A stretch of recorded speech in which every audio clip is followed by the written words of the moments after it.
राधे राधे। जय श्री कृष्णा। आप सभी का दिन शुभ और मंगलमय हो और भगवान श्री लक्ष्मी नारायण जी की कृपा आप और आपके परिवार पर सदा सर्वदा बनी रहे। आज सुनेंगे आषाढ़ मास महात्म्य का अध्याय 4। देवऋषि नारद जी ब्रह्मा जी से कहते हैं, हे भगवान, आपके मुख से कथा सुनते सुनते मेरे मन को तृप्ति नहीं होती। पहले गौतम ब्राह्मण के द्वारा लाई हुई गंगा का वर्णन कीजिए। उनके अलग अलग तीर्थों के फल, पुण्य तथा इतिहास पर भी क्रमशः प्रकाश डालिए। तब ब्रह्मा जी बोले, नारद, गोदावरी के अलग अलग तीर्थों, फलों और महात्म्य को पूरा वर्णन न तो मैं कर सकता हूँ और न तुम सुनने में ही समर्थ हो। तथापि कुछ बताता हूँ। जहाँ भगवान त्र्यंबक गौतम के सामने प्रत्यक्ष प्रकट हुए थे, वह तीर्थ त्र्यंबक के नाम से प्रसिद्ध है। वही गोमती गंगा का उद्गम स्थान है। वह भोग और मोक्ष देने वाला है। दूसरा वराह तीर्थ है जो तीनों लोकों में विख्यात है। उसका स्वरूप बताता हूँ।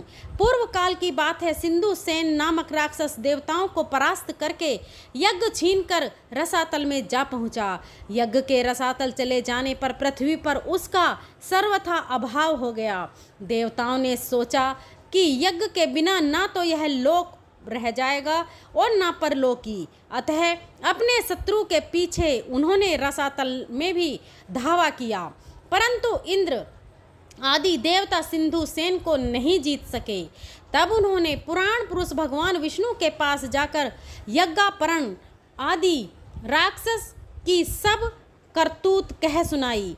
भगवान ने उन्हें सांत्वना देते हुए कहा, मैं वराह रूप धारण करके शंख चक्र और गदा हाथ में लेकर रसातल में जाऊंगा और मुख्य राक्षसों का संहार करके पुण्यम यज्ञ को लौटा लाऊंगा। देवताओं, तुम सब लोग स्वर्ग में जाओ। तुम्हारी मानसिक चिंता दूर हो जानी चाहिए। गंगा जी जिस मार्ग से रसातल में गई थीं, उसी मार्ग से पृथ्वी को छेद कर चक्रधारी भगवान भी रसातल में पहुंच गए। उन्होंने वराह रूप धारण करके रसातलवासी राक्षसों और दानवों का वध किया तथा महायज्ञ को मुख में डालकर रसातल से निकाल लियाए। उस समय देवता ब्रह्मगिरि पर श्री हरि की प्रतीक्षा करते थे। उस मार्ग से निकलकर भगवान गंगा स्त्रोत्र में आए और रक्त से लथपथ हुए अपने अंगों को गंगा जी के जल से धोया। उस स्थान पर वराह नामक कुंड हो गया। इसके बाद भगवान ने मुंह में रखे हुए महायज्ञ को दे दिया। इस प्रकार उनके मुख से यज्ञ का प्रादुर्भार्य हुआ। इसलिए वराह तीर्थ परम पवित्र और संपूर्ण अभिलषित वस्तुओं को देने वाला है। वहाँ किया हुआ स्नान और दान सब यज्ञों का फल देता है। जो पुण्य आत्मा पुरुष वहाँ रहकर अपने पितरों का स्मरण करता है, उसके पितर सब पापों से मुक्त होकर स्वर्ग में चले जाते हैं। त्र्यंबक में एक कुशाव्रत नामक तीर्थ है। उसके स्मरण मात्र से मनुष्य कृतज्ञ हो जाता है। वह समस्त अभिष्ट वस्तुओं को देने वाला है। कुशाव्रत उस तीर्थ का नाम है जहाँ महात्मा गौतम ने गंगा का कुशों से आवर्तन किया था। वे वहाँ गंगा को कुश से लौटा कर ले आए थे। कुशाव्रत में किया हुआ स्नान और दान पितरों को तृप्ति देने वाला है। जहाँ नदियों में श्रेष्ठ गंगा नील पर्वत से निकली है, वहाँ वे नील गंगा के नाम से विख्यात हैं। मनुष्य शुद्ध चित्त होकर नील गंगा में स्नान आदि जो भी शुभ कर्म करता है, वह सब अक्षय जानना चाहिए। उससे पितरों को बड़ी तृप्ति होती है। गोदावरी में परम उत्तम कपोत तीर्थ भी हैं, जिसकी तीनों लोकों में प्रसिद्धि है। मुनि, मैं उस तीर्थ का स्वरूप और महान फल बताता हूँ, सुनो। ब्रह्मगिरि पर एक बड़ा भयंकर व्याध रहता था। वह ब्राह्मणों, साधुओं, यतियों, गौओं, पक्षियों तथा मृगों की हत्या क्या करता था। वह पाप आत्मा बड़ा ही क्रोधी और असत्यवादी था। उसके हाथ में सदा पास और धनुष मौजूद रहते थे। उस महापापी व्याध के मन में सदा पाप के ही संकल्प उठते थे। उसकी स्त्री और पुत्र भी उसी स्वभाव के थे। एक दिन अपनी पत्नी की प्रेरणा से वह घने जंगल में घुस गया। वहाँ उस पापी ने अनेक प्रकार के मृगों और पक्षियों का वध किया, कितनों को जीवित ही पकड़कर पिंजरे में डाल दिया। इस प्रकार बहुत दूर तक घूम फिर कर वह अपने घर की ओर लौटा। तीसरे पहर का समय था। चैत्र और बैसाख बीत चुके थे। एक ही क्षण में बिजली कौंधने लगी और आकाश में मेघों की घटा छा गई। हवा चली और पानी के साथ पत्थरों की वर्षा होने लगी। मूसलाधार वर्षा होने के कारण बड़ी भयंकर अवस्था हो गई। व्यात राह चलते चलते थक गया था। जल की अधिकता के कारण मार्ग का ज्ञान नहीं हो पाता था।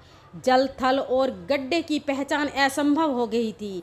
उस समय वह पापी सोचने लगा, कहाँ जाऊं, कहाँ ठहरूं और क्या करूं। मैं यमराज की तरह सब प्राणियों के प्राण लिया करता हूं।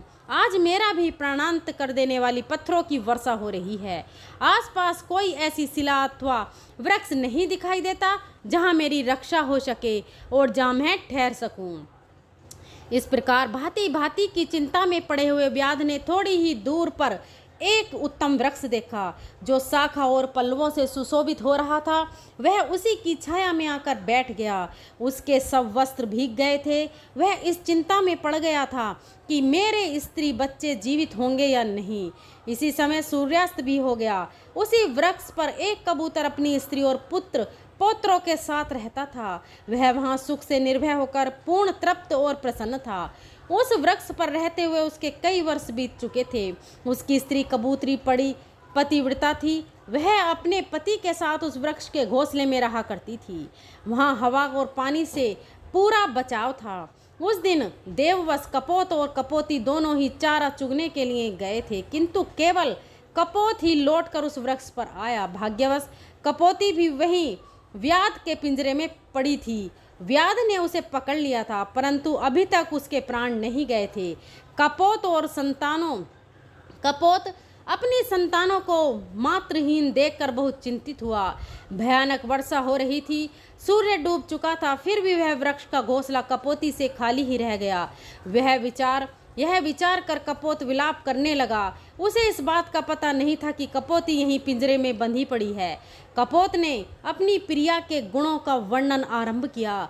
हाय मेरे हर्ष को बढ़ाने वाली कल्याण में कपोती, ना जाने क्यों अभी तक नहीं आई। वही मेरे धर्म की जननी है। उसके सहयोग से मैं धर्म का संपादन कर पाता हूँ। मेरे शरीर की स्वामिनी भी वही है।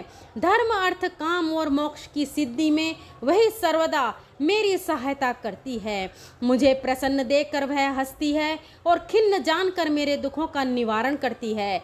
उचित सलाह देने में वह मेरी सखी है और सदा मेरी आज्ञा के पालन में संलग्न रहती है।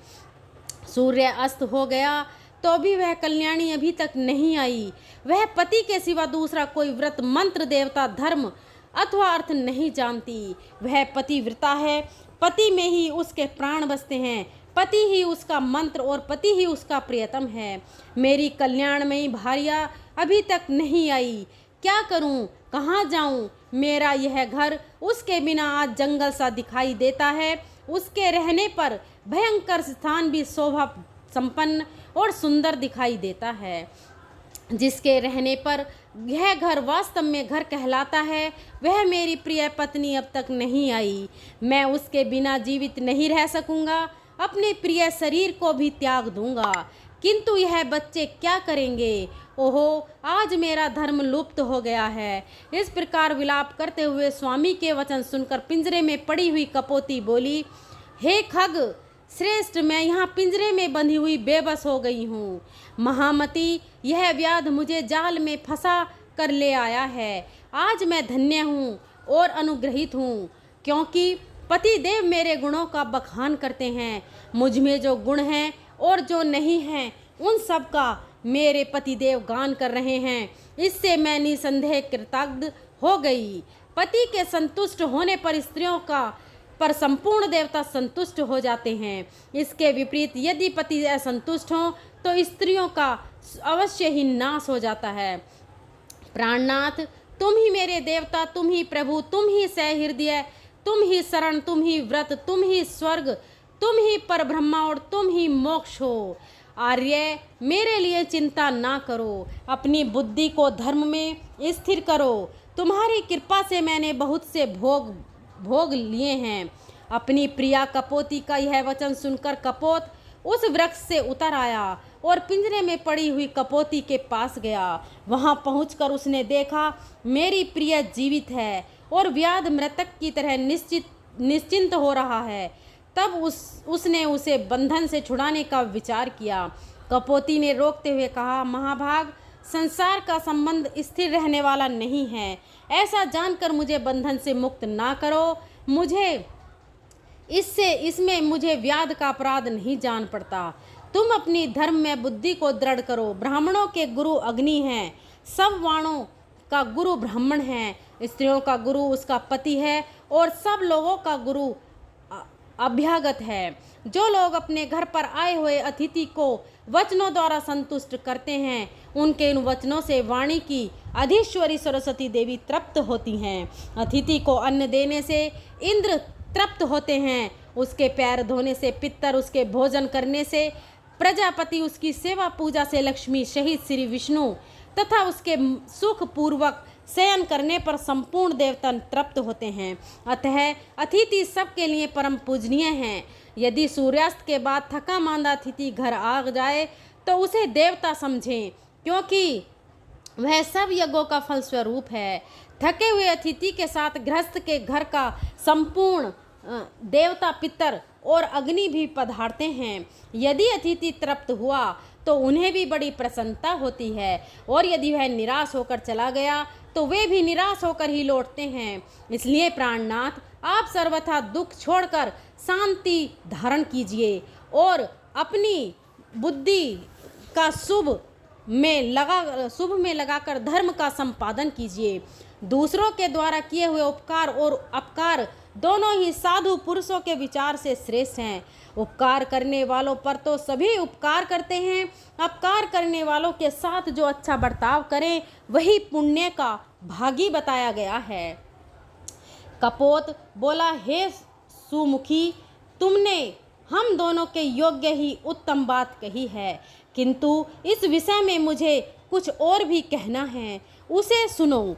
कोई 1000 प्राणियों का भरण पोषण करता है, दूसरा 10 का ही निर्वाह करता है, और कोई ऐसा है जो सुखपूर्वक केवल अपनी जीविका का काम चला लेता है। किंतु हम लोग ऐसे जीवों में से हैं जो अपना ही पेट बड़े कष्ट से भर पाते हैं। कुछ लोग खाई खोदकर उसमें अन्न भरकर रखते हैं, कुछ लोग कोठे भरकर धान के धनी होते हैं और कितने ही घड़ों में धान भरकर रखते हैं, परंतु हमारे पास तो उतना ही संग्रह होता है जितना अपनी चोंच में आ जाए। सुबह तुम ही बताओ, ऐसी दशा में इस थकी मांदे अतिथि का आदर सत्कार मैं किस प्रकार पाऊंगा? तो कपोती ने कहा, नाथ, अग्नि, जल, मीठी वाणी, तृण और काष्ठ आदि जो भी संभव हो वह अतिथि को देना चाहिए। यह व्याध सर्दी से कष्ट पा रहा है।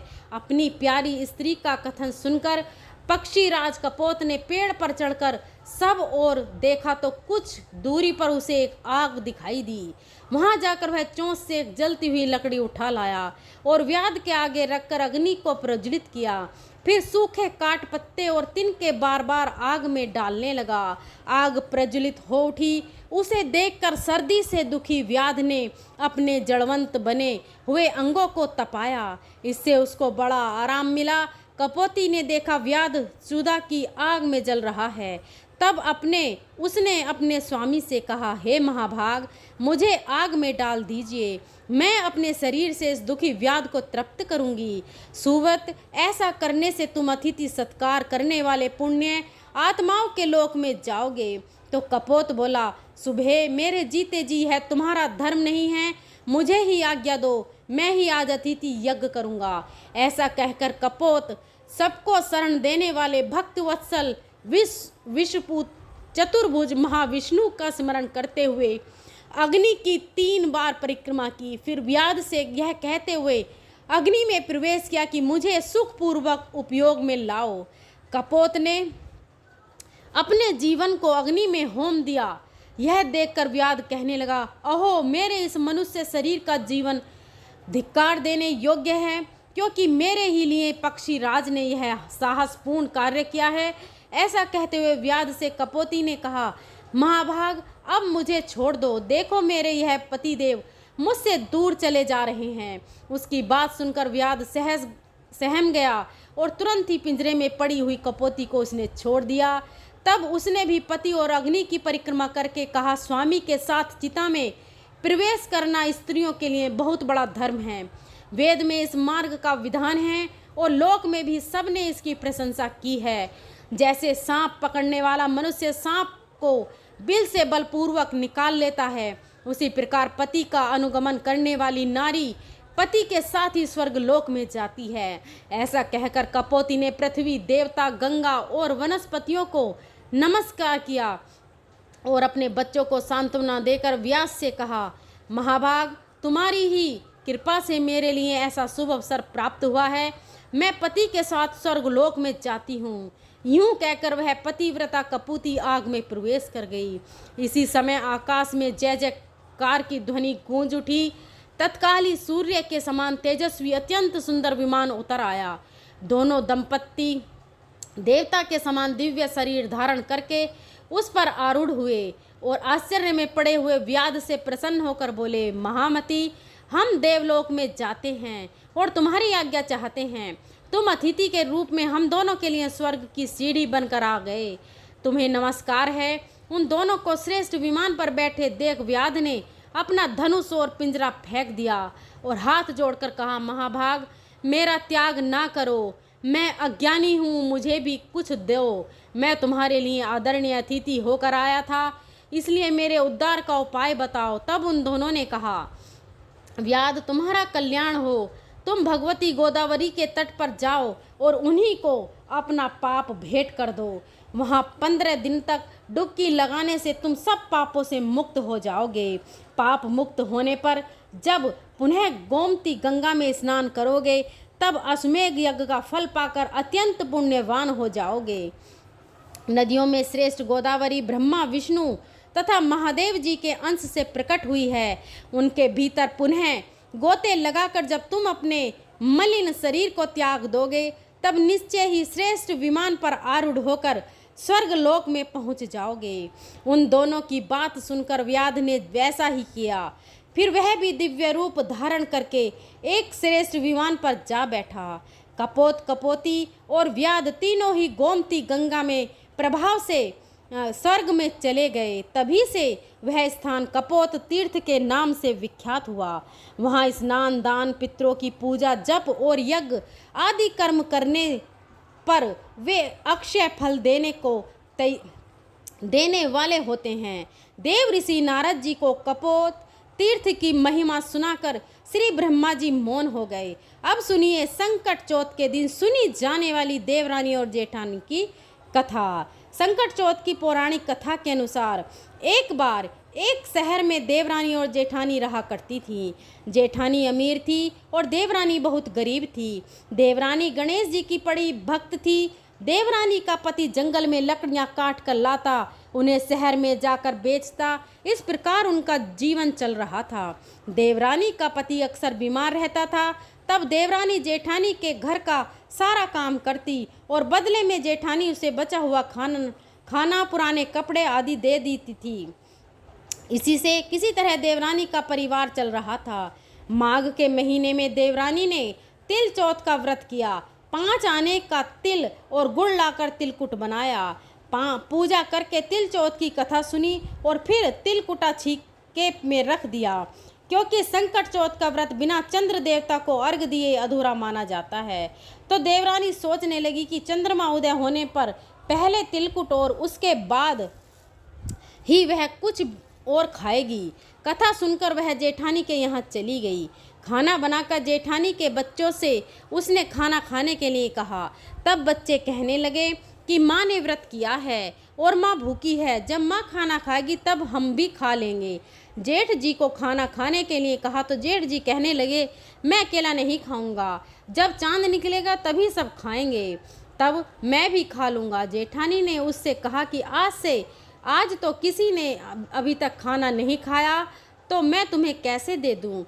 तुम सुबह सवेरे आकर बचा हुआ खाना लेकर जाना, क्योंकि हर दिन तो जेठानी रात का बचा हुआ खाना या सुबह का बचा हुआ खाना अपनी देवरानी को दे दिया करती थी।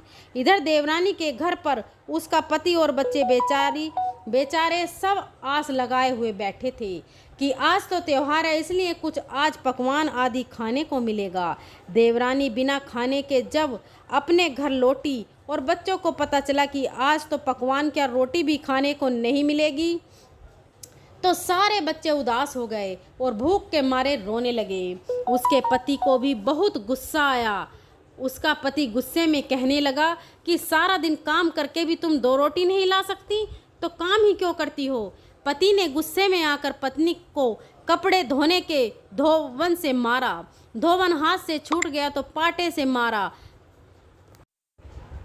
अब वह बेचारी देवरानी गणेश जी को याद करती हुई रोते रोते पानी पीकर ही सो गई।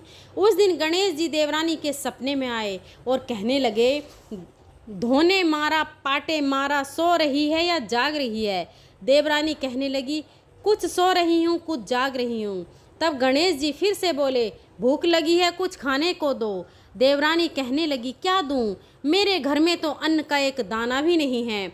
जेठानी बेचारी बचा कुचा खाना देती थी, आज वह भी नहीं मिला। पूजा का बचा हुआ तिलकुटा छीके में पड़ा है, वह ही खा लो। तिलकुटा खाने के बाद गणेश जी फिर से कहने लगे, धवने मारा, पाटे मारा, निपटाई लगी है, कहाँ निपटूं। तो देवरानी बोली, यह पड़ा घर, जहाँ इच्छा हो वहीं निपट लो। फिर गणेश जी बच्चे की तरह कहने लगे, अब हाथ कहाँ पूछूं। नींद में मगन देवरानी को अब बहुत गुस्सा आया। वह सोचने लगी, कब से तंग किए जा रहे हैं। तो उसने गुस्से से कहा कि मेरे सिर पर पोंछ लो, और कहा, कहाँ पोंछोगे। इतना सब होने के बाद में देवरानी के घर तो चमत्कार हो गया। देवरानी जब सुबह उठी तो देखकर हैरान रह गई कि उसका पूरा घर हीरे मोतियों से जगमगा रहा था। उसके सिर पर जहाँ विनायक जी पोछे थे, वहाँ तो हीरे के टीके और बिंदी जगमगा रही थी। उस दिन देवरानी और जेठानी के यहाँ काम करने के लिए नहीं गई। बड़ी देर तक देवरानी की राह देखने के बाद जेठानी ने अपने बच्चों को देवरानी को बुलाने के लिए भेजा। जेठानी सोच रही थी कि शायद मैंने कल अपनी देवरानी को खाना नहीं दिया, हो सकता है इसलिए मेरी देवरानी बुरा मान गई है, इसलिए वह आज नहीं आई होगी। तो बच्चे बुलाने गए तो कहने लगी, चाची चलो, माँ ने बुलाया है, सारा काम पड़ा हुआ है। देवरानी बोली, अब उसकी ज़रूरत नहीं है, मेरे घर में अब सब कुछ है। गणेश जी भगवान ने मुझ पर बड़ी कृपा की है। अब बच्चे अपने घर गए, जाकर अपनी माँ को बताया कि माँ, चाची का घर तो पूरा हीरे मोतियों से जगमगा रहा है, अब उनका घर पहले की तरह टूटा फूटा नहीं रहा। जेठानी ने यह सुना तो उसे विश्वास नहीं हुआ। वह सोचने लगी, बच्चे मजाक कर रहे होंगे। फिर वह दौड़ी दौड़ी अपनी देवरानी के घर आई और जो कुछ उसने देखा उसकी आंखें खुली की खुली रह गईं। वह देवरानी से पूछने लगी, अरे यह सब कैसे हुआ। तब देवरानी ने, बड़ी सीधी साधी सी, बहुत भोली थी, उसने उसके साथ जो कुछ हुआ सब कुछ अपनी जेठानी से कह दिया। जेठानी बड़ी चालाक थी। घर लौटकर जेठानी ने अपने पति से कहा कि आज मुझे धुने और पाटे से मारो। उसका पति कहने लगा, अरे भली मानस, मैंने तो तुम्हारे ऊपर कभी हाथ तक नहीं उठाया, मैं भला तुम्हें धुबने और पाटे से कैसे मार सकता हूँ। लेकिन जेठानी मानी ही नहीं और वह जिद करने लगी कि मुझे पीटो। तब मजबूरन उसके पति को उसे मारना ही पड़ा। अब उसने ढेर सारा घी डालकर चूरमा बनाया और छीके में रखकर सो गई। रात को चौथ विनायक जी सपने में आए और कहने लगे, भूख लगी है, क्या खाऊं। तो जेठानी कहने लगी, हे गणेश जी महाराज, मेरी देवरानी के यहाँ तो आपने सूखा तिलकुटा खाया था, मैंने तो ढेर सारा घी डालकर चूरमा बनाकर आपके लिए छीके में रखा दिया है, फल और मेवे भी साथ में रखे हैं। हे गणपति जी, जो चाहें वह आप खा लीजिए। सारा चूरमा खाने के बाद गणपति जी कहने लगे, अब निपटे तो कहा। तो जेठानी कहने लगी, उसके यहाँ तो टूटी फूटी झोपड़ी थी, मेरे यहाँ तो कंचन का महल है, जहाँ चाहें निपट लो। तब गणेश जी ने पूछा, अच्छा ठीक है, अब बताओ मैं पूछूं कहाँ। तो जेठानी कहने लगी, मेरे माथे पर बड़ी सी बिंदी लगाकर पोंछ लो। जेठानी तो बहुत चालाक थी, उसके मन में धन का लालच भी था।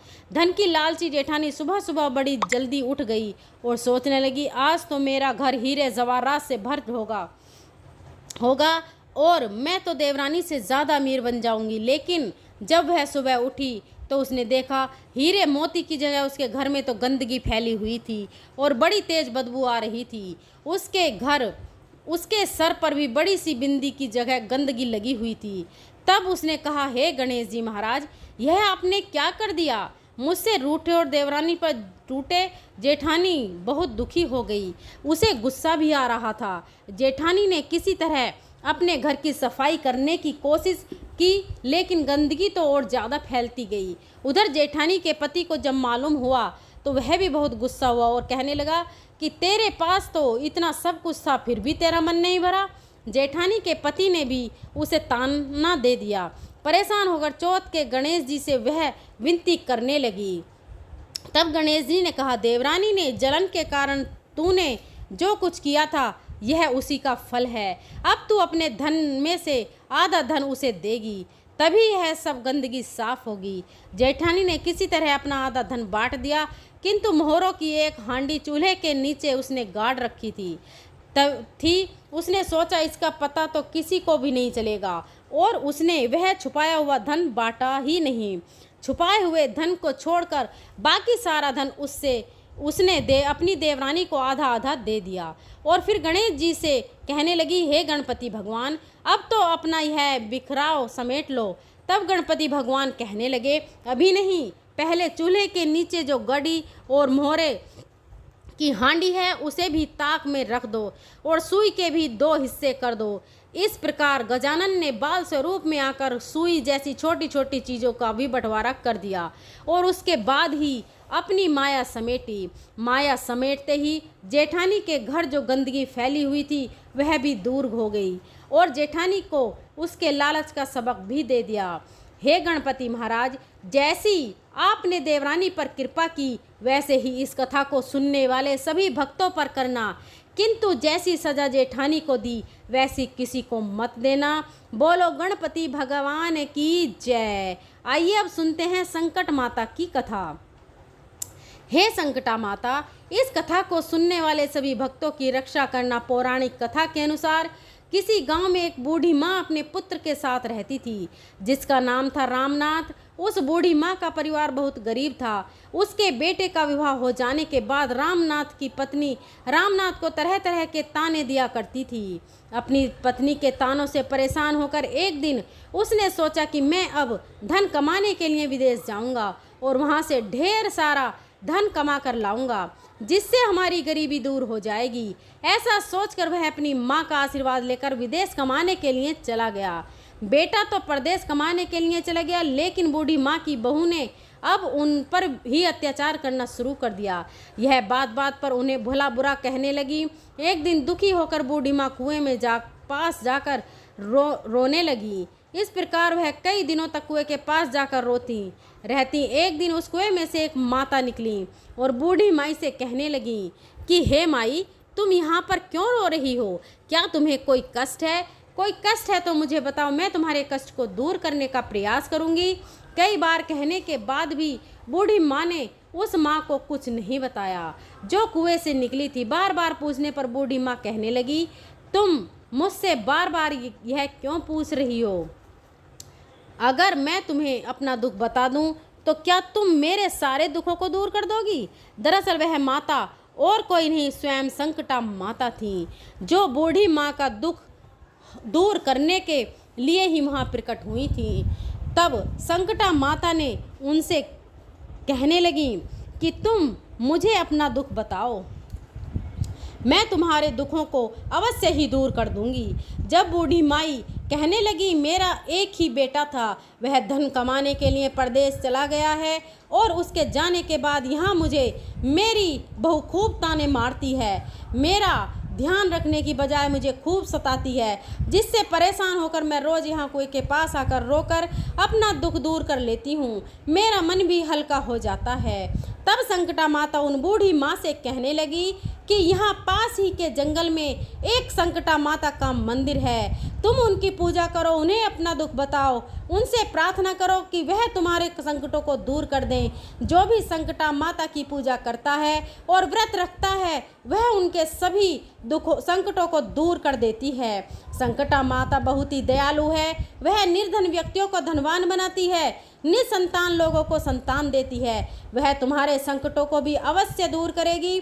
तब यह बात सुनकर बूढ़ी माँ ने सोचा कि अब तो मैं संकटा माता की पूजा और व्रत अवश्य करूंगी। कुछ ही दिनों के बाद माघ मास के कृष्ण पक्ष की चतुर्थी तिथि को बूढ़ी माँ ने संकटा माता का व्रत रखा। संकटा माता का व्रत रखने से संकटा माता प्रसन्न हुई और प्रकट होकर उन्होंने बुढ़िया से कहा कि तुम्हें किस प्रकार का दुख है, मैं तुम्हें सभी दुखों को अवश्य दूर करूंगी। तब बूढ़ी माई ने संकटा माता को अपनी पूरी कहानी, अपना पूरा दुख बता दिया। वह कहने लगी कि मेरा बेटा परदेश में कमाने के लिए चला गया है। मेरी बहू मुझे बहुत परेशान करती है। मैं इसी कारण दुखी हूँ और हर दिन रोया करती हूँ। अगर आप मेरा दुख दूर कर सकती हैं तो बस मेरा बेटा परदेश से कमा कर वापस आ जाए और मेरी बहू भी मुझ पर अत्याचार करना बंद कर दे, तो मेरे जीवन से सारे दुख दूर हो जाएं। यह सुनकर संकटा माता ने उस बूढ़ी माँ से कहा कि आप घर वापस जाओ और मेरी पूजा करो, तुम्हारा लड़का सहकुशल घर वापस आ जाएगा। मेरी पूजा करना और सुहागिन स्त्रियों को अपने घर पर भोजन कराने के लिए बुलाना। जब तुम ऐसा करोगी तब तुम्हारा पुत्र अवश्य ही तुम्हारे घर वापस लौट आएगा और तुम्हारी बहू को भी सद्बुद्धि मिल जाएगी। संकटा माता के कहे अनुसार उस बूढ़ी माई ने व्रत किया और सुहागिनों को भोजन कराने की तैयारी में लग गई। बूढ़ी माई जब सुहागिनों को भोजन कराने के लिए लड्डू बना रही थी तब 7 लड्डू की जगह 8 लड्डू बन गए। तब बूढ़ी माई को यह बात सताने लगी कि ऐसा कैसे हो गया, मुझसे गिनती गिनने में गलती क्यों हो गई। उसी समय संकटा माता उस बुढ़िया के पास आई और बुढ़िया से कहने लगी कि तुम परेशान क्यों हो, आज तुम्हारे घर पर इतना बड़ा उत्सव है और तुम दुखी दिखाई दे रही हो। तो बुढ़िया कहने लगी, मैंने तो सुहागन महिलाओं के लिए लड्डू बनाकर रखे और मैंने गिनकर लड्डू बनाए थे, फिर भी वह 7 की जगह 8 बन गए हैं, इसी कारण से मैं परेशान हूँ। तब संकटा माता कहने लगी कि क्या तुमने किसी बुढ़िया को भी आमंत्रित किया है। तब तो बुढ़िया कहने लगी, नहीं तो मैंने तो किसी भी बुढ़िया को आमंत्रित नहीं किया, परंतु आप कौन हैं। संकटा माता ने कहा, मैं वही बुढ़िया हूँ, मुझे भी भोजन कराओ। और उस बुढ़िया ने ही संकटा माता को फिर भोजन के लिए आमंत्रित कर दिया। वहाँ पर बहुत सारी सुहागिनें महिलाएं पहुँची और उनको लड्डू और मिठाई का भोजन कराया, जिससे उस बुढ़िया पर संकटा माता प्रसन्न हो गई। और फिर माता ने उसके पुत्र को यह याद दिलाया कि घर पर उसकी माता और उसकी पत्नी उसे याद कर रही हैं। तब वह लड़का अपनी माता और अपनी पत्नी से मिलने के लिए गांव आने के लिए तैयार हो गया। अब बुढ़िया सुहागिनों को भोजन करा रही थी। तब किसी व्यक्ति ने उस बुढ़िया से कहा कि आपका बेटा आ रहा है, लेकिन बुढ़िया ने अनसुना कर दिया। कहने लगी, मैं काम कर रही हूँ और भोजन करा रही हूँ, लड़के को कह दो कि वहीं पर बैठा रहे, मैं उससे बाद में मिलूंगी। जब उसकी बहू ने अपने पति का आने का समाचार सुना तब वह अपने पति का स्वागत करने के लिए चली गई। लड़के ने पत्नी को देखकर सोचा, मेरी पत्नी मुझसे कितना प्रेम करती है, जो मेरे आने की खबर मिलते ही मुझसे तुरंत मिलने के लिए आ पहुंची। परंतु मेरी माँ मुझसे प्रेम नहीं करती, इसलिए वह खबर मिलने के बाद भी मुझसे मिलने के लिए नहीं आई। उधर पूजा समाप्त हुई तो वह बुढ़िया अपने घर पहुंची और संकटा माता की कृपा से उस लड़के का मन अपनी पत्नी की ओर से हट गया और माँ ने लड़के से कहा कि मैं तुम्हारी घर वापसी के लिए संकटा माता का व्रत रख रही थी और मैंने उस समय सुहागन महिलाओं को भोजन कराना था, इसलिए मैं तुम्हारे पास नहीं आ सकी। यह सुनकर वह लड़का अपनी माँ से गले लग गया और अपनी पत्नी पर नाराज होते हुए अपनी पत्नी से कहने लगा, माँ अगर यह औरत यहाँ पर रहेगी तो मैं यहाँ पर नहीं रहूँगा। तब बूढ़ी माँ कहने लगी, मैंने बहुत कठिन व्रत करके तुम्हें प्राप्त किया है बेटा, इसलिए तुझे तो मैं नहीं छोड़ सकती, लेकिन तुम अगर अपनी पत्नी का त्याग करना चाहते हो तो कर सकते हो। फिर माँ ने अपनी बहू को घर से निकाल दिया और वह घर से निकलने के बाद एक पीपल के पेड़ के नीचे जाकर रोने लगी। जिस समय बहू पीपल के पेड़ के नीचे बैठकर रो रही थी। उसी समय वहाँ से एक राजा जा रहा था। राजा ने जब उसे रोते हुए देखा तो उसके पास गया और कहने लगा, तुम यहाँ बैठकर रो क्यों रही हो? तब उसने राजा को अपनी सारी कहानी बता दी। राजा कहने लगा, तुम दुखी मत होना, मैं आज से तुम्हें अपनी बहन मानता हूँ, चलो मेरे साथ चलो। ऐसा कहकर बहू उसके साथ चली गई। राजा ने अपनी रानी को पूरी बात बताई, तब रानी ने उसको अपनी बहन बना लिया। जब बहू राजमहल में खूब राजपाट के साथ रहने लगी, तब संकटा माता का दिन आया और बहू ने भी व्रत रखा और सुहागन औरतों को भोजन कराने के लिए लड्डू बनाकर रखे। उस दिन महल में और भी सुहागन महिलाएं भोजन करने के लिए आई हुई थीं। उसने रानी को भी आमंत्रित किया था। रानी जब देखा कि वह सूखे लड्डू खा रही है, तब उसने कहा कि तुम मावा मिठाई और खीर खाने वाली स्त्री आज सूखे लड्डू क्यों खा रही हो? और रानी ने इस तरह संकटा माता का भी अपमान कर दिया। बहू ने व्रत करने से, पूजा पाठ करने से, सुहागिन महिलाओं को भोजन कराने से उसके पति की अपनी पत्नी की याद आ गई और वह अपनी पत्नी को ढूंढते ढूंढते राजमहल में पहुंच गया। राजमहल में आकर उसने अपनी पत्नी से क्षमा मांगी और उसे वापस ले जाने लगा। जब रानी कहने लगी, तुम अपने पति के साथ जा रही हो तो चली जाओ, तब बहू उनसे कहने लगी कि तुम्हें संकटा माता का अपमान किया है। रानी, जब मैंने उनका अपमान किया था तब आप ही ने मुझे सहारा दिया था। यदि आप पर भी किसी की प्रकार का कोई संकट आए तो मैं आपका सहारा अवश्य दूंगी। आप सभी मेरी कुटिया में आ जाना। ऐसा कहकर बहू वहाँ से अपने पति के साथ चली गई। उधर बहू के महल से जाते ही उस महल में गरीबी छा गई, उन पर भारी संकट आ गया। तब रानी राजा से कहने लगी कि तुम कैसी बहन को घर लाए थे कि वह हमें कष्ट में छोड़कर चली गई है। तब रानी ने राजा को बताया कि जब तुम्हारी बहन जा रही थी उसने कहा था, यदि तुम पर कोई भी संकट आए तो मेरे यहाँ आ जाना। अपना दुख दूर करने के लिए राजा और रानी दोनों उस बहू के घर पहुँच गए। बहू को जब सारी बात पता चली तो वह कहने लगी कि यह सब संकटा माता का अपमान करने के कारण हुआ है। यदि अब आप मेरी बात मानो तो संकटा माता का व्रत करो और सुहागिन महिलाओं को भोजन कराओ, जिससे तुम्हारे सारे दुख दूर हो जाएंगे। उनके कहे अनुसार राजा रानी ने फिर ऐसा करना प्रारंभ कर दिया। राजा और रानी दोनों मिलकर कई दिनों तक संकटा माता से माफ़ी मांगते रहे। फिर एक दिन की बात है, रात में रानी के सपने में संकटा माता एक बुढ़िया का रूप धारण करके आई और उनसे कहने लगी कि तुम अपने राज्य में वापस चले जाओ और वहाँ पर संकटा माता की पूजा और व्रत करना, तुम्हारे सभी कष्ट दूर हो जाएंगे। उस बुढ़िया की बात को मानकर वे दोनों पति पत्नी अपने राज्य की ओर वापस आ गए। राज्य में जाकर वह संकटा माता का व्रत रखने लगी, सुहागिन महिलाओं को भोजन कराने लगी। तब संकटा माता ने उनको क्षमा कर दिया। वह दोबारा से संकटा माता की कृपा से धनवान हो गए। उनकी सारी धन संपत्ति भी वापस मिल चुकी थी। तभी से राजा और रानी संकटा माता का व्रत करने लगे थे। ऐसी ही है संकटा माता, अपने भक्तों के सभी दुखों को दूर करती है। प्रेम से बोलिए संकटा माता की जय।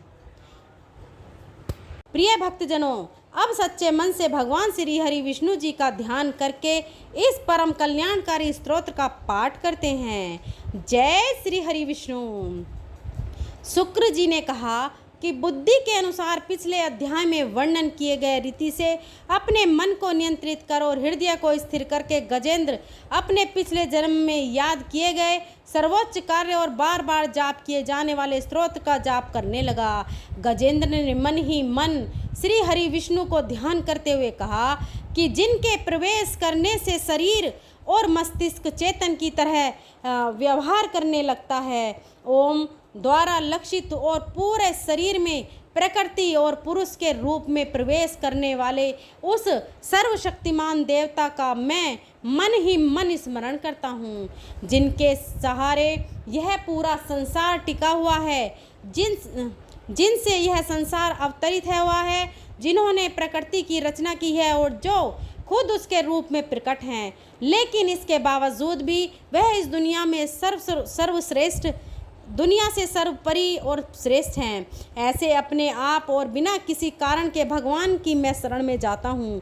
अपने संकल्प शक्ति के बल पर अपने ही स्वरूप में रचित और सृष्टि काल में प्रकट एवं प्रलय में अप्रकट रहने वाले इस शास्त्र प्रसिद्धि प्राप्त कार्य कारण रूपी संसार को जो बिना कुंठित दृष्टि के साक्ष्य रूप में देखते रहने पर भी लिप्त नहीं होते, चक्षु आदि प्रकाशकों के परम प्रकाशक प्रभु आप मेरी रक्षा करें। बीतते गए समय के साथ तीनों लोकों और ब्रह्म आदि लोकपालों के पंचभूत में प्रवेश कर जाने पर और पंचभूतों से लेकर महत्वपूर्ण सभी कार्यों के उनकी परम करुणा स्वरूप प्रकृति में मग्न हो जाने पर उस समय दुर्गे और घोर अंधकार रूपेण प्रकृति से ही बच रही थी। उस अंधकार से परे अपने परम धाम में जो सर्वव्यापी भगवान सभी दिशाओं में प्रकाशित होते रहते हैं, वह भगवान मेरी रक्षा करें। विभिन्न नाट्य रूपों में अभिनय करने वाले और उस अभिनेता के वास्तविक स्वरूप को जिस प्रकार से साधारण लोग भी नहीं पहचान पाते, उसी तरह से सतप्रधान देवता और महर्षि भी जिनके स्वरूप को नहीं जान पाते, ऐसे में कोई साधारण प्राणी उनका वर्णन कैसे कर सकता है। ऐसे दुर्गम चरित्र वाले भगवान मेरी रक्षा करें। अनेकों शक्ति से मुक्त सभी प्राणियों को आत्मबुद्धि प्रदान करने वाले, सबके बिना कारण हित और अतिशय साधु स्वभाव ऋषि मुनि जन जिनके परम स्वरूप को देखने की इच्छा के साथ वन में रहकर अखंड ब्रह्मचार्य तमाम अलौकिक व्रतों को नियम के अनुसार पालन करते हैं, ऐसे प्रभु ही मेरी गति हैं। वह जिनका हमारी तरह ना तो जन्म होता है और ना जिनका अहंकार में कोई भी काम नहीं होता, जिनके निर्गुण रूप का ना कोई नाम है और ना कोई रूप है, इसके बावजूद भी वह समय के साथ इस संसार की सृष्टि और प्रलय के लिए अपनी इच्छा से अपने जन्म को स्वीकार करते हैं। उस अनंत शक्ति वाले परम ब्रह्मा परमेश्वर को मेरा नमस्कार है। प्राकृत आकार रहित और अनेक रूप वाले अद्भुत भगवान को मेरा बार बार नमस्कार है। स्वयं प्रकाशित सभी साक्ष्य परमेश्वर का मेरा सत सत नमन है। वैसे देव जो मनवाणी और चित्त वृत्तियों से परे हैं, उन्हें मेरा बारंबार नमस्कार है। विवेक से परिपूर्ण पुरुष के द्वारा सभी सत्व गुणों से परिपूर्ण निवृत्ति धर्म के आचरण से मिलने वाले योग्य मोक्ष सुख की अनुभूति रूपी भगवान को मेरा नमस्कार है। सभी गुणों के स्वीकार शांत रजोगुण को स्वीकार करके अत्यंत और तमोगुण को अपनाकर मूढ़ से जाने वाले बिना भेद के और हमेशा सद्भाव से ज्ञान धनी प्रभु को मेरा नमस्कार है। शरीर के इंद्रिय के समुदाय रूप सभी पिंडों के ज्ञाता सभी के स्वामी और साक्षी स्वरूप देव आपको मेरा नमस्कार है। सभी के अंतर्यामी प्रकृति के परम कारण लेकिन स्वयं बिना कारण भगवान को मेरा सत सत नमस्कार है। सभी इंद्रियों और सभी विषयों के जानकारी प्रतिनिधियों के कारण रूप संपूर्ण जड़ प्रपंच और सबकी मूलभूत अविद्या के द्वारा सूचित होने वाले और सभी विषयों में अविद्या रूप से भासने वाले भगवान को मेरा नमस्कार है। सबके कारण लेकिन स्वयं बिना कारण होने पर भी बिना किसी परिणाम के होने की वजह से अन्य कारणों से भी विलक्षण कारण आपको मेरा बार बार नमस्कार है। सभी वेदों और शास्त्रों के परम तात्पर्य मोक्ष रूपी और श्रेष्ठ पुरुषों की परम गति देवता को मेरा नमस्कार है। वह तो त्रिगुण रूपों में छिपी हुई ज्ञान रूपी अग्नि है।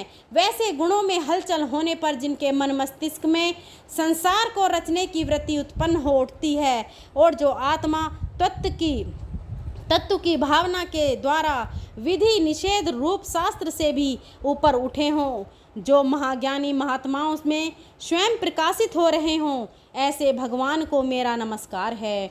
नमस्कार है मेरे जैसे शरणागत पशु के समान जीवों की अवधि रूप फांसी को पूर्ण रूप से काट देने वाले परम दयालु और दया दिखाने में कभी भी आलस्य नहीं करने वाले भगवान को मेरा नमस्कार है। अपने अंश से सभी जीवों के मन में अंतर्यामी रूप से प्रकट होने वाले सर्वनियंता अनंत परमात्मा आपको मेरा नमस्कार है। जो शरीर, पुत्र, मित्र, घर और संपत्ति सहित कुटुंबियों में आसक्त लोगों के द्वारा कठिनाइयों से मिलते हों और मुक्त पुरुषों के द्वारा अपने हृदय में निरंतर चिंतित ज्ञान स्वरूप सर्व समर्थ परमेश्वर को मेरा नमस्कार है। वह जिन्हें धर्म, अभिलिखित भोग, धन और मोक्ष की कामना से मनन करके लोग अपनी मनचाही इच्छा पूर्ण कर लेते हैं, अपितु जिन्हें विभिन्न प्रकार के अयाचित भोग और अविनाशी पार्षद शरीर भी देते हैं, वैसे अत्यंत दयालु प्रभु मुझे इस प्रकार के विपदा से हमेशा के लिए बाहर निकालें। वह जिनके एक से अधिक भक्त हैं, जो मुख्य रूप से एकमात्र उसी भगवान की शरण में हैं, जो धर्म, अर्थ आदि किसी भी पदार्थ की अभिलाषा नहीं रखते हैं, जो केवल उन्हीं के परम मंगलमय एवं अत्यंत विलक्षण चरित्र का गुणगान करते हुए उनके आनंद में समुद्र में गोते लगाते रहते हैं, उन अविनाशी, सर्वव्यापी, सर्वमान्य ब्रह्मा आदि के भी निमायक भक्तों के लिए भी हमेशा प्रकट होने वाले भक्ति योग द्वारा प्राप्त अत्यंत निकट होने पर भी माया के कारण अत्यंत दूर महसूस होने वाले इंद्रियों के द्वारा अगम्य और अत्यंत दुर्भिज्ञ अंतर रहित लेकिन सभी के आदि कारक और सभी तरह से परिपूर्ण उस भगवान की मैं स्तुति करता हूँ। वो जो ब्रह्मा सहित सभी देवता, चारों वेद, समस्त चर और अचर जीव के नाम और आकृति भेद से जिनके अत्यंत क्षुद्र अंशों से रचित हैं, जिस तरह से जलती हुई अग्नि की लपटें और सूरज की किरणें हर बार निकलती हैं फिर से अपने कारण में लीन हो जाती हैं, उसी प्रकार बुद्धि, मस्तिष्क, इंद्रियां और नाना योनियों के शरीर, जिन सभी गुणों से प्राप्त शरीर जो स्वयं प्रकाश परमात्मा से अवतरित होकर फिर से उन्हीं में लीन हो जाता है, वह भगवान जो ना तो देवता है, ना असुर, ना मनुष्य और ना ही मनुष्य से नीचे किसी अन्य योनि के प्राणी, ना ही वह स्त्री, ना ही पुरुष और ना ही नपुंसक और ना ही वह कोई ऐसे जीव हैं जिनका इन तीनों ही श्रेणी में समावेश है। वह ना तो गुण है और ना कर्म है, वह ना ही कार्य है और ना ही कारण। इन सभी योनियों का निषेध होने पर जो बचता है वही उनका असली रूप है। ऐसे प्रभु मेरा उत्थान करने के लिए प्रकट हों। अब मैं इस मगरमच्छ के चंगुल से आज़ाद होने के बाद जीवित नहीं रहना चाहता। इसकी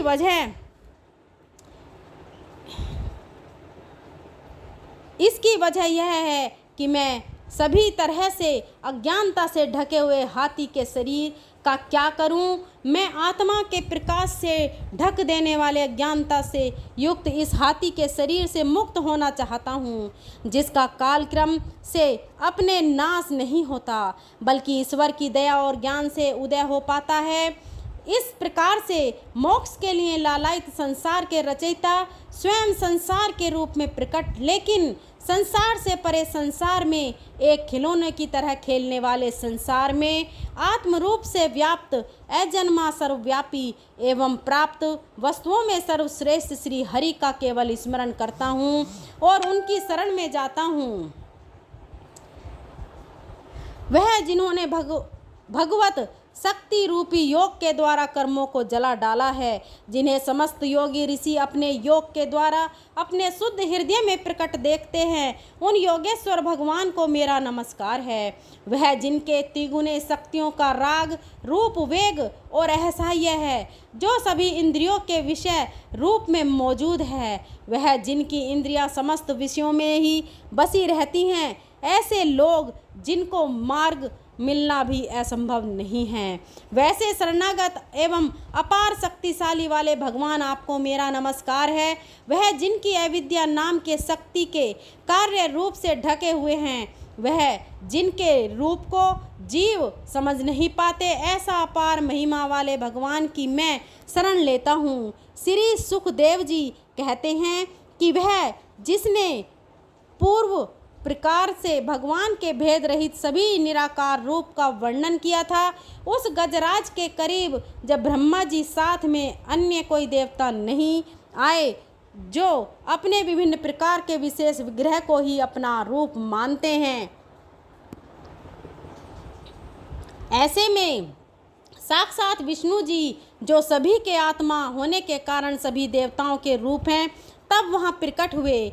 गजराज को इस प्रकार से दुखी देखकर और उसके पढ़े गए स्तुति को सुनकर चक्रधारी प्रभु इच्छा अनुसार वेग वाले गरुड़ की पीठ पर सवार होकर सभी देवों के साथ उस स्थान पर पहुँचे जहाँ वह गज था। सरोवर के अंदर महाबलशाली मगरमच्छ द्वारा जकड़े और दुखी उस हाथी ने आसमान में गरुड़ की पीठ पर बैठे और हाथ में चक्र लिए भगवान विष्णु को आते हुए जब देखा, तो वह अपनी सूंड में पहले से ही उनकी पूजा के लिए रखे कमल के फूल को श्री हरि पर बरसाते हुए कहने लगा, सर्वपूज्य भगवान श्री हरि, आपको मेरा प्रणाम। सर्वपूज्य